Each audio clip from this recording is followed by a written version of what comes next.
Bismillahirrahmanirrahim. Assalamualaikum warahmatullahi wabarakatuh. Jumpa lagi bareng Bobby di Lentera Hitam.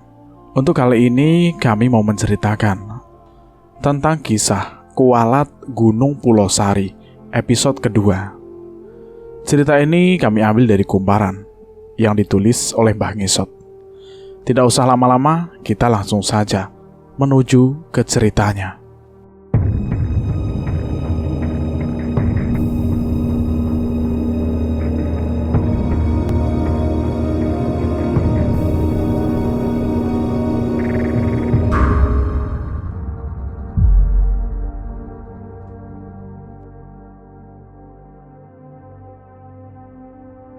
Kita harus cari Mira.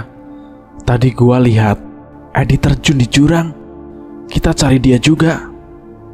Kalau emang udah mati, setidaknya kita harus temukan jasadnya. Begini Ri, di kawah pasti banyak orang. Nanti kita minta bantuan sama mereka. Aku diam. Ada benarnya juga apa yang dikatakan Ricky. Sudah 2 jam kami berjalan. Entah kenapa aku merasa kalau kami semakin tersesat. Tidak ada jalan setapak yang menjadi jalur pendakian. Sialnya lagi, kami malah balik lagi ke gubuk tadi. Aku duduk lemas di atas tanah. Ricky menggelengkan kepala. Kami benar-benar dipermainkan setan malam itu. Ricky, kenapa kita balik lagi ke gubuk ini? Ricky tidak menimpali perkataanku. Sepertinya dia sedang berpikir keras. Kompas, Rick. Lu bawa kompas gak? Aku berdiri, lalu menghampirinya. Sebentar. Ricky memintaku untuk memegangi senternya. Dia membuka tas ranselnya untuk mencari kompas itu. Ada, Rick. Wah, untungnya gua bawa nih. Ia tersenyum sambil menunjukkan kompas itu padaku. Syukurlah. Aku menepuk pundak Ricky. Kulirik jam tangan, ternyata sudah jam 2 dini hari. Dari balik semak-semak, ku dengar suara dengguran babi hutan sedang mencari makan. Aku dan Ricky harus waspada, karena babi hutan itu bisa saja menyerang kami. Kita ke arah mana sekarang? Barat, kata Ricky, sambil menyesuaikan arah jarum kompasnya. Tanpa putus asa, kami berdua kembali berjalan mengikuti arah jarum kompas. Kali ini aku yakin kami tidak akan balik lagi ke gubuk sialan itu. Ricky yang berjalan di depanku semakin lama langkah semakin cepat. Sampai-sampai aku harus berlari kecil agar tidak tertinggal oleh Ricky. Rick, pelan-pelan jalannya, kataku kepada Ricky. Ricky tiba-tiba belok ke kanan. Aku tidak dapat melihatnya karena berhalangan oleh semak-semak. Ricky menghilang. Ku cari dia sambil menyorotkan senter ke segala arah, tapi tetap saja tidak ada. Ricky! Ricky! Aku panik. Keringat membasahi wajahku. Ku dengar dengkur babi semakin mendekat. Semak belukar di hadapanku berguncang. Sontak saja, aku lari terbirit-birit tanpa arah dan tujuan. Semuanya jadi kacau. Aku semakin tersesat di gunung ini. Lelah, itu yang aku rasakan. Kakiku rasanya tidak sanggup lagi untuk berlari. Nafasku terengah-engah, tenggorokanku kering. Persediaan air sudah habis. Kulepaskan tas ransel dan melemparkannya ke semak-semak. Lalu aku berbaring di atas rerumputan yang basah. Kulihat di langit, bulan mengambang dengan tenang. Kalau saja aku tidak pernah ikut dalam pendakian ini, mungkin semuanya akan baik-baik saja. Ori! Seseorang memanggilku. Itu jelas suara Mira. Entah dari mana arahnya. Mir! Kusorotkan cahaya senter ke segala arah. Ori, sini! Sebuah tangan perempuan muncul dari balik semak-semak. Di pergelangan tangan ada jam berwarna biru. Aku sangat mengenali jam tangan itu. Itu milik Mira. Mira, pelan-pelan. Ku dekati lengan itu. Sini, Ri. Lengan itu melambai-lambai. Ku dekati lengan itu. Bajuku ditarik paksa ke dalam semak-semak. Jelas saja, aku kehilangan keseimbangan.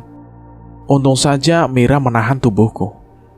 Ia membawaku ke sebuah perkampungan. Aku heran, kenapa di gunung seperti ini ada perkampungan yang sangat ramai. Wajah Mira terlihat sangat bahagia. Ia bahkan tidak berhenti tersenyum. Kita di mana ini, Mir? Kampung itu sedang ramai. Orang-orang sibuk mempersiapkan sesuatu. Jalur dipasang di depan sebuah rumah gubuk. Mereka membawa makanan dan buah-buahan, lalu menyerahkannya pada 3 orang wanita yang bertiga di depan rumah. Mereka seperti akan menggelar hajatan. Gua mau nikah, Ri. Hah? Nikah? Jelas saja aku terkejut. Iya, malam ini. Mira menatapku sambil tersenyum. Ayo, gua kenalin elo sama calon suami gua. Dia ganteng banget. Mira menarik lenganku. Gak, Mir. Kita harus pulang. Sadar, Mir. Ini pasti bukan alam kita. Aku membujuk Mira. Tapi Mira sepertinya tidak peduli pada ucapanku itu. Dia membawaku ke rumah gubuk, tempat hajatan yang akan digelar. Aku dan Mira masuk melalui pintu dapur. Di dalam sana banyak sekali wanita tua yang sedang sibuk memasak. Mereka menoleh ke arahku sambil tersenyum ramah. Mira kemudian membawaku ke dalam kamar. Ruangannya temaram karena hanya ada lampu canting yang menjadi penerang. Kenalin, itu calon suami gua. Aku terkejut saat aku melihat sosok makhluk besar duduk memandangi lampu canting. Sosok itu berbulu hitam, matanya merah menyala, kukunya panjang dan juga bertaring. Astaga, Mir, ayo pulang. Kutarik paksa lengan Mira. Itu jelas Gundorwo. Mira mau menikah dengan Gundorwo. Apa-apaan ini? Sekuat tenaga, kutarik paksa Mira keluar dari rumah gubuk itu. Namun, kami tidak semudah itu keluar dari kampung itu. Nyatanya, di dalam rumah sudah berdiri 5 lelaki berbadan besar, menatapku dengan tatapan tajam. Mereka semua membawa golok. Apa yang harus aku lakukan sekarang? Tolong, biarkan aku pergi dari sini. Aku terbata-bata. Mira menggibaskan lengannya dari genggamanku. Pergi? Rumah gua sekarang di sini, Ri. Aku tahu, dia sekarang dipengaruhi oleh jin. Sadar, Mira, sadar. Ia malah tertawa, lalu menepuk pundakku. Gue bahagia di sini, Ri. Kalau lo mau pulang, pulang saja. 5 lelaki berbadan besar itu mendekati Mira. Mereka menuntunnya masuk ke dalam rumah gubuk tadi. Di belakangku terdengar suara gamelan dan beduk ditabuh berlalu-lalu. Pesta pernikahan dimulai. Orang-orang berkumpul di depan rumah gubuk. Mira muncul dari rumah tersebut. Ia sudah didandani layaknya pengantin. Wajahnya penuh bedak, rambutnya dikonde. Ia juga mengenakan kebaya batik. Kulihat dia tidak mengenakan alas kaki. Di belakang Mira menyusul sosok Gundorwo mengerikan. Ia diiringi 5 orang lelaki tadi. Mira kemudian menggandeng lengan Gundorwo itu. Rombongan itu berjalan sambil menyanyikan tembang yang tidak jelas. Aku bahkan tidak pernah mendengar tembang itu sebelumnya. Kuikuti rombongan itu dari belakang. Mira bergandengan dengan Gundorwo. Ia terlihat sangat bahagia. Langkahnya anggun dan selalu tersenyum. Berbeda dengan Gundorwo yang digandeng Mira. Makhluk itu sangat menjijikan. Ia terus mengeluarkan air liur yang membasahi bulu-bulu hitamnya. Tidak lama kemudian, rombongan berhenti di Juruk Putri. Semua orang duduk bersila, kecuali Mira dan Gundorwo. Aku bersembunyi di balik batang pohon, menyaksikan resepsi pernikahan gaib itu. Sangat berbahaya kalau aku sampai mengacaukannya. Bisa-bisa aku mati dibunuh mereka. Entah ritual pernikahan macam apa, tanpa ada penghulu atau pendeta yang menikahkan mereka. Aku mual saat aku melihat Mira berciuman dengan Gundorwo yang bulunya penuh dengan air liur itu. Setelah itu Mira menatap ke arahku. Kedua matanya merah menyala. Aku segera kabur dari sana. Aku harus segera pulang mencari bantuan untuk menyelamatkan Mira. Dari Curug Putri, ku telusuri jalan setapak yang merupakan satu-satunya jalur pulang. Ku percepat langkah. Sesekali kakiku tergelincir karena menginjak bebatuan licin berlumut. Lalu cahaya senterku menyinari sosok lelaki yang sedang duduk di tengah jalan. Semakin dekat semakin jelas terlihat kalau itu adalah Ricky. Aku menghembuskan nafas lega. Dia terlihat sedang sibuk membetulkan sesuatu. "Rick, kemana aja lu? Ninggalin gua sendirian." Rick, gua cari-cari dari tadi." Ricky menoleh ke arahku. "Gawat, Rick. Si Mira nikah sama Gendorwo. Kita harus cari bantuan buat tolong dia." Ricky malah tertawa. "Haha, ada-ada aja lu. Masa nikah sama Gendorwo?" Ia kembali membetulkan kompasnya yang tampaknya sedang rusak. "Serius, Rick. Gua lihat sendiri. Lebih baik kita pergi dari sini sekarang. Nanti di kampung kita cari orang pintar buat bantu Mira." "Ayo, kita pulang sekarang." Ricky bangkit dan meraih kembali senternya. "Jangan terburu-buru, Rick. Nanti kita terpisah lagi," kataku kepada Ricky. Kali ini aku yang jalan di paling depan, sementara Ricky di belakangku. Semakin lama aku merasa ada yang aneh dengan Ricky.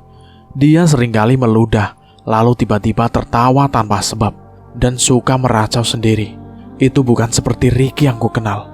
"Ricky, lo jalan paling depan aja," pintaku kepada Ricky. Sengaja aku menyuruhnya jalan paling depan, agar bisa memperhatikan lebih jelas lagi tingkah anehnya Ricky. "Oh, siap, Ri," katanya sambil tertawa. Dari belakang ku perhatikan Ricky. Dia lagi-lagi meludah dan tertawa tanpa sebab. "Rick, lu kenapa sih?" Gue baik-baik saja kok," kata Ricky sambil tertawa lagi. Ku coba untuk tenang dan tetap mempercayai Ricky. Namun aku tetap waspada. Sialnya, sudah 3 hari kami menelusuri jalan setapak itu, tapi tak kunjung sampai ke perkampungan warga. Aku malah merasa semakin tersesat di gunung ini. Persediaan makanan sudah habis. Wajahku pucat berantakan. Tidak kulihat wajah cemas sedikit pun kepada Ricky. Ia terlihat tenang, seperti tidak ada masalah apapun. Ini malam ketiga aku di Gunung Pulau Sari. Ricky yang selama ini aku anggap pemimpin regu dan yang perkataannya selalu aku turuti, sekarang aku mulai ragu kepadanya. Dia bukan lagi Ricky yang ku kenal. Tingkahnya aneh. Ia selalu bilang kalau perkampungan warga sudah dekat. Nyatanya kami tidak pernah sampai ke sana. Aku masih di tengah hutan, gelap dan penuh suara dengguran babi. Belum lagi bola api di langit yang belakangan ini mengikutiku. Kata Ricky itu adalah Ocos, salah satu makhluk gaib penghuni Gunung Pulau Sari. Di tengah perjalanan, aku menoleh ke sebuah pohon. Ada yang aneh di sana. Tampak LD sedang berdiri di atas dahan pohon. Wajahnya penuh darah. Ia melambaikan tangannya kepadaku. Wajahnya meringis seperti sedang kesakitan. "LD?" Aku menyipitkan mata. "Rick, itu LD," ketepuk pundak Ricky. Dia berhenti, lalu melihat ke arah pohon yang kutunjuk. "Mana? Gak ada," timpal Ricky sambil tertawa cengengesan. LD memang menghilang dari dahan pohon itu. Tapi aku melihatnya di antara semak-semak. Ia lari menjauh dari kami. Ku arahkan cahaya senter ke tempat yang lebih jauh, namun dia sudah menghilang. Kami lalu melanjutkan kembali perjalanan pulang. "Malam ini kita berkemah di sini dulu." Ricky menoleh ke arahku. Tanpa perlu persetujuan dariku, ia melangkah masuk ke perkemahan itu. Perkemahan itu ramai sekali, banyak tenda warna-warni yang didirikan di sana. Aku berjalan masuk ke perkemahan itu. Orang-orang di sana berwajah pucat dan seperti bersedih. Kulihat Ricky berdiri, mendongak ke langit sambil menatap bulan. Aku tidak tahu apa yang sedang ia lakukan.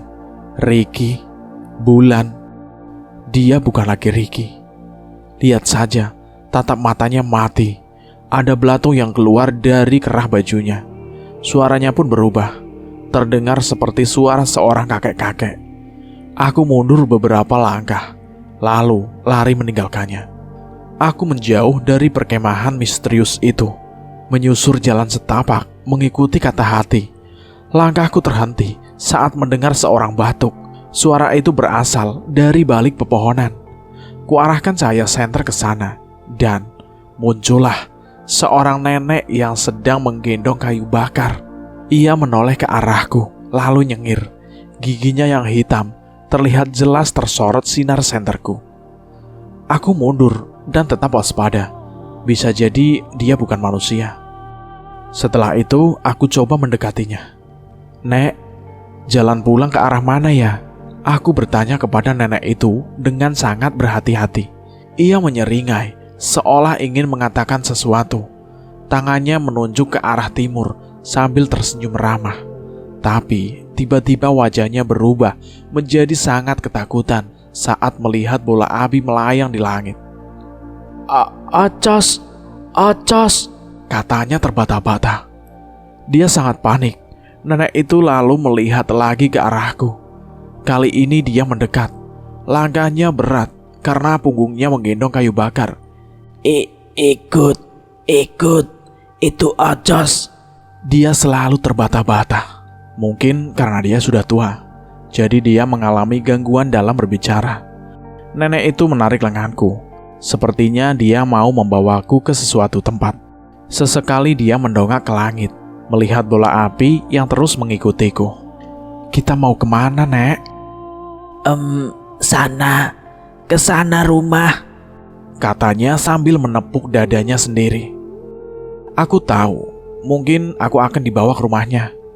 Aku rasa nenek ini bukan jelmaan jin. Tidak ada tambang orang jahat di wajahnya. Lagi pula kejahatan apa yang bisa dilakukan orang nenek seperti dia? Lebih baik aku tidak lagi mencurigainya. Siapa tahu dia bisa menolongku. Tidak lama kemudian, aku tiba di sebuah rumah panggung. Rumah itu terlihat lebih rapi daripada gubuk yang kutemui beberapa hari lalu. Ada 2 jendela kaca di bagian depannya. Aku tidak menyangka ada sebuah rumah di tengah hutan seperti ini. Cahaya temaram dari lampu canting terlihat dari jendela itu. Si nenek mengetuk pintu tersebut. Terdengar derit langkah kaki mendekat. Gagang pintu bergerak. Pintu pun dibuka. Seorang lelaki tua mengenakan jaket hitam dan sarung berdiri di hadapanku. "Siapa ini?" tanya kakek itu sambil menunjuk ke wajahku. "Orang nyasar." "Ngapain bawa orang nyasar ke sini, Sapina?" Kakek itu terlihat kesal. Si nenek menunjuk ke langit. Acas ada tuh." Si nenek itu mendongak ke langit. Sontak saja dia terkejut saat melihat bola api mengambang di atas sana. "Ayo, cepat masuk," pinta si kakek itu. Aku dan nenek buru-buru masuk ke dalam rumah. Kayu bakar diletakkan begitu saja di halaman rumah. Pintu dikunci rapat. Tirai jendela ditutup. Aku dibawa masuk ke dalam kamar si kakek. Kamar itu bau tembakau kering. Mungkin si kakek menyimpan tembakau di kamarnya. Ada lampu canting yang digantungkan di dinding bilik. "Namaku Abah Sarta, dan ini istriku Sapina. Apa yang terjadi sampai kamu bisa diikuti Ocos, hah?" "Namaku Ori, Bah. Awalnya aku dan 3 orang temanku mau berkemah di kawah gunung. Tapi di perjalanan, satu persatu temanku hilang. Mereka semua digondol jin."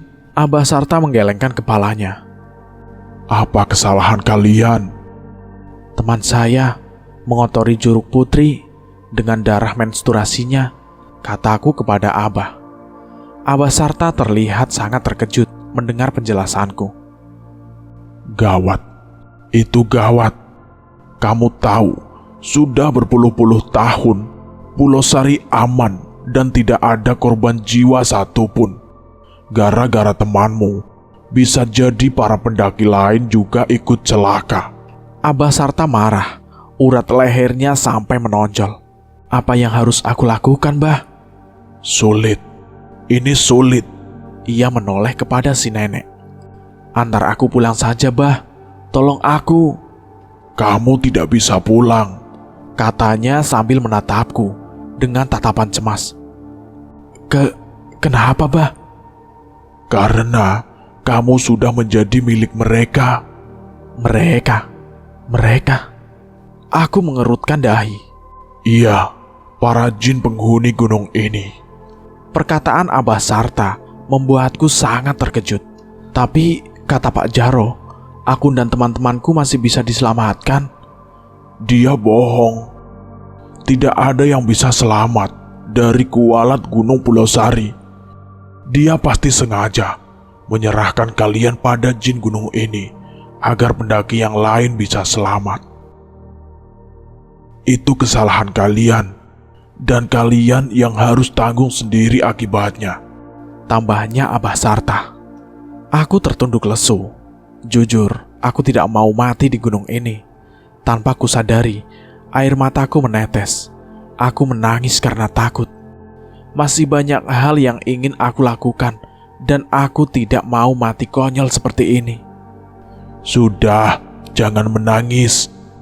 Abah Sarta menepuk pundakku. Tolong, antarkan aku pulang, Mbah. Aku mohon. Dari jendela kamar, muncul bayangan bola api melintas. Dia benar-benar mengincarku. Abah Sarta dan istrinya terkejut. Mereka bergidik ngeri saat menyaksikan bola api itu melintas di jendela kamar mereka. Kau harus pergi sekarang. Abah Sarta mengusirku. Jangan. Si nenek itu memegang pundakku. Dia sepertinya akan membelaku. Nginep di sini. Di sini ya, nginep. Dia mengelus rambutku. Bahaya, Sapinah. Kita bisa mati dibunuh Ocos. Abah Sarta membentak. Dia membuka pintu kamar. Dia lalu menyuruhku pergi dari rumahnya. Aku tetap tidak beranjak, sebab aku tahu di luar sana lebih berbahaya. Bah, boleh aku nginep dulu di sini? Aku merapatkan kedua telapak tangan, memohon kepadanya. Abah Sarta tampaknya luluh. Dia menghembuskan nafas berat. 1 malam saja. Besok pagi kamu harus pergi dari sini. Akhirnya, Abah Sarta berbaik hati, mengizinkanku menginap di rumahnya. Dia menunjukkan sebuah kamar untukku. Ada kasur kapuk dan bantal di dalam kamar itu. Juga lemari kayu yang terlihat sudah usang. Aku menutup pintu kamar. Kulepas tas ranselku lalu membaringkan diri di atas kasur. Cahaya lampu canting temara menyinari kamar, membuatku cepat ngantuk. Di luar bola api itu pasti masih menungguku. Aku tidak tahu apa yang akan terjadi padaku besok. Apakah aku masih tetap hidup atau mati seperti Eldi, atau dibawa jin seperti Mira, atau malah berubah menjadi aneh seperti Ricky. Aku mungkin akan hilang selamanya di gunung ini. Malam semakin jatuh. Tengah malam aku terbangun. Banyak sekali nyamuk yang mengganggu tidurku. Ku dengar suara Abah Sarta seperti sedang berbicara dengan seseorang di ruang tengah. Jelas sekali kalau lawan bicaranya itu bukanlah istrinya. Itu terdengar seperti suara perempuan yang masih muda. Karena penasaran, pelan-pelan aku mengintipnya dari celah lubang dinding bilik. Tampak Abah Sarta sedang berbincang dengan seorang wanita cantik. Mereka duduk saling berhadapan. Pakaian wanita itu seperti putri kerajaan. Ia mengenakan kebaya merah dan sarung batik kemasan bermotif bunga. Rambutnya dikonde, banyak pernak-pernik emas di rambutnya. Sumuhun, Nyai. Abah Sarta mengangguk-angguk. Ia tidak berani menatap wajah wanita itu.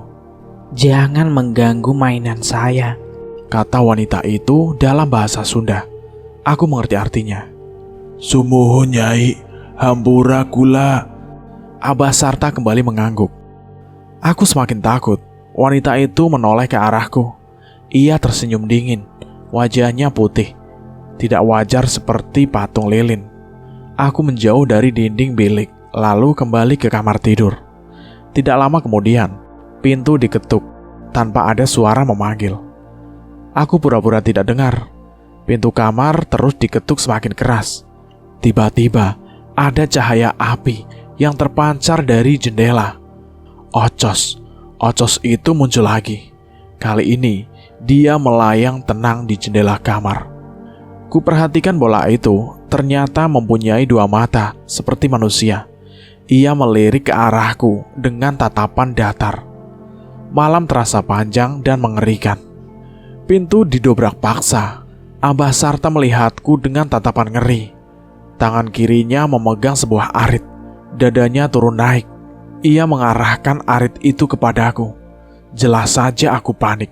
Ada apa ini? Kenapa dia seperti ingin membunuhku? Pergi dari sini. Bentaknya sambil menebaskan arit pada daun pintu. Baik bah, ampun. Dengan cepat, ku ambil tas ransel dan senterku, mengenakan kembali sepatuku, lalu pergi dari rumah itu. Langit masih gelap, udara dingin membuatku menggigil. Di langit bola api masih melayang mengikutiku. Aku lari sekuat tenaga demi menjauh dari Abah Sarta yang marah hendak membunuhku. Di tengah jalan, seorang menghentikanku. Itu Nenek Sapina. Pegang ya. Ya, hati-hati. Dia memberiku keris kecil yang ukurannya hanya sejari tunjuk saja. Apa ini, Nek? Tanyaku. Belum sempat ia menjawab, Abah Sarta dari kejauhan meneriakiku agar aku segera pergi. Kubunuh kau. Ancamannya, ia berdiri di depan pintu sambil mengacungkan arit. Segera ku kantongi keris kecil itu, lalu pergi dari hadapan Nenek Sapina. Aku tidak tahu kemana arah langkahku sekarang. Dari jauh terdengar suara geledek menggemuruh, diiringi kilatan cahaya di langit. Tampaknya memang akan hujan. Aku semakin menjauh dari rumah Abah Sarta. Keris ini apa gunanya ya? Aku berhenti di bawah batang pohon besar. Kuperhatikan keris pemberian Nenek Sapina itu. Kerisnya sangat unik. Ada ukiran tulisan berbahasa Arab di permukaan keris itu. Aku jadi mengerti apa maksudnya. Tak lama kemudian, hujan pun turun dengan sangat deras. Aku membaringkan diri di antara akar-akar pohon besar itu, tapi tetap saja tubuhku basah kuyup. Tubuhku menggigil, gigiku bergetar. Perutku lapar tidak tertahankan. Sendiri di hutan seperti ini, membuatku ragu akan kemampuanku sendiri. Aku mungkin tidak akan bisa bertahan hidup lebih lama lagi di gunung ini. Di langit, walau hujan deras, bola api sialan itu tetap saja tidak padam dan masih saja mengikutiku. Aku bangun, lalu mendongak ke arah bola api itu sambil mengarahkan cahaya senter. Aku sangat kesal karena terus-terusan diikutinya. Bangsat lu, sini kalau berani lawan gua. Woi, sini lo, teriakku sambil menggigil kedinginan. Kalau memang aku harus mati, matilah sekarang agar penderitaanku berakhir. Sesaat kemudian, ada sesuatu yang menabrakku dari belakang. Tubuhku terpelanting, senterku jatuh ke semak-semak. Aku meringis kesakitan, tubuhku terasa remuk reda. Kuperhatikan objek yang barusan menabrak tubuhku. Objek itu terlihat samar. Kuraih kembali senterku, lalu mengarahkan cahayanya ke objek tersebut. Itu ternyata babi hutan. Saat hendak bangun kembali, ternyata betisku sobek. Pasti karena hantaman taring dari babi hutan itu. Ia mendengur, matanya merah, tubuhnya sebesar anak kerbau. Aku tidak akan bisa lari dari babi hutan itu. Tidak ada pilihan kecuali melawannya.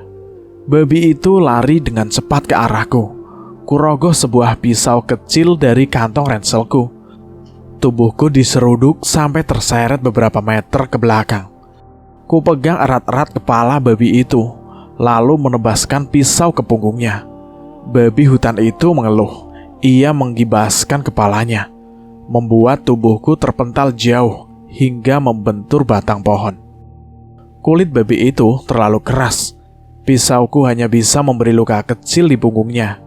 Darah mengalir dari punggung babi hutan itu, tapi dia sepertinya tidak menyerah untuk kembali menyerangku. Dengan denggurannya yang mengerikan, dia lagi-lagi berlari ke arahku. Aku melompat dan berhasil menangkap tubuhnya. Babi hutan itu mengamuk. Ia lari ke sembarang arah, sedangkan aku berpegangan erat di atas punggungnya. Kutusuk punggungnya berkali-kali dengan pisau itu, tapi pisauku malah patah. tanganku refleks merogoh keris kecil dari dalam kantong celana. Maksudku, ingin kutusukkan keris itu ke mata si babi liar itu, biar tewas. Ajaibnya, baru saja kuarahkan keris itu ke kepala babi hutan itu. Tiba-tiba tubuhku terpental. Babi itu pun juga tersungkur ke semak-semak. Ia mati begitu saja. Nafasku terengah-engah. Aku menoleh ke arah kanan. Di antara derasnya tetesan hujan, ada seorang wanita berpakaian seperti putri kerajaan, berdiri di depan pohon besar. Aku masih ingat wajahnya. Dia, wanita yang berbicara dengan Abah Sarta. "Apa maumu, bangsat? Keluarkan aku dari gunung ini." Dengan sisa tenaga yang ada, aku lari ke arah wanita itu, mencoba untuk menyerangnya dengan keris kecil itu. Yang terjadi selanjutnya benar-benar di luar pikiranku. Seharusnya aku tidak menyerang wanita itu. Cerita ini pun bersambung sampai di sini. Kita lanjutkan ceritanya di episode berikutnya. Terima kasih buat para pendengar yang sudah mendengarkan cerita ini. Terima kasih dari saya. Wassalamualaikum warahmatullahi wabarakatuh.